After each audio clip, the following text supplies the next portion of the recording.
देखिए, भले ही Trump Venezuela पर अटैक करके मादुरो को गिरफ्तार करके दुनिया में अपना दबदबा दिखा रहे हैं, मगर ट्रंप के लिए असली चुनौती तो मादुरो के वो 3 मददगार हैं जो अब खुलकर अमेरिका के खिलाफ खड़े हो चुके हैं। आखिर कौन है वो 3 मददगार, कैसे वो करेंगे सबसे बड़ा पलटवार, देखिए आप। वेनेजुएला प्रेसिडेंट मादुरो ने ट्रंप को ललकारा था, खुलेआम जंग की चेतावनी दी थी और ट्रंप ने मादुरो के चैलेंज को न सिर्फ एक्सेप्ट किया बल्कि आसमान से ताबड़तोड़ बमबारी करते हुए वेनेजुएला के कोने कोने को दहला दिया। महज 30 मिनट के हमले में ट्रंप ने मादुरो की सल्तनत में बारूदी भूचाल ला दी और तो और 30 मिनट के भीतर ही अमेरिका की स्पेशल डेल्टा यूनिट ने मादुरो पर शिकंजा कस लिया और सरेंडर के लिए मजबूर कर दिया।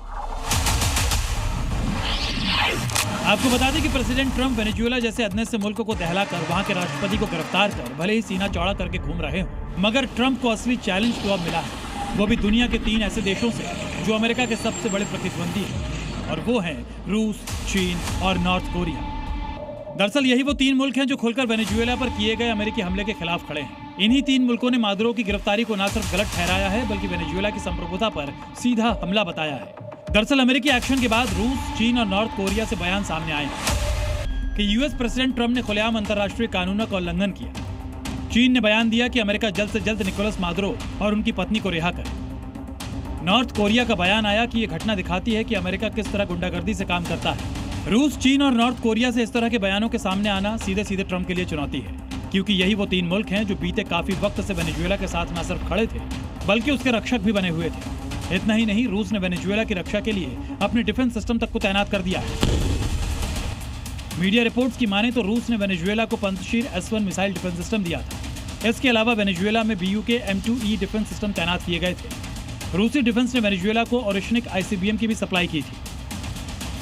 इसी बीच खबरें ये भी सामने आई थी कि कैरिबियाई सी में अमेरिका की घेराबंदी के बाद पुतिन ने वेनेजुएला को डिफेंस के साथ साथ अटैक करने वाले हथियारों के खेप भेजने की तैयारी की थी, जिसमें मिसाइल, गोला बारूद और टैंक तोपें शामिल थे। लेकिन उससे पहले ही ट्रंप ने वेनेजुएला पर हवाई हमला कर दिया और मादुरो को गिरफ्तार कर अमेरिका ले गया। मगर अब पुतिन, जिनपिंग और किम वेनेजुएला के सपोर्ट में खड़े हैं।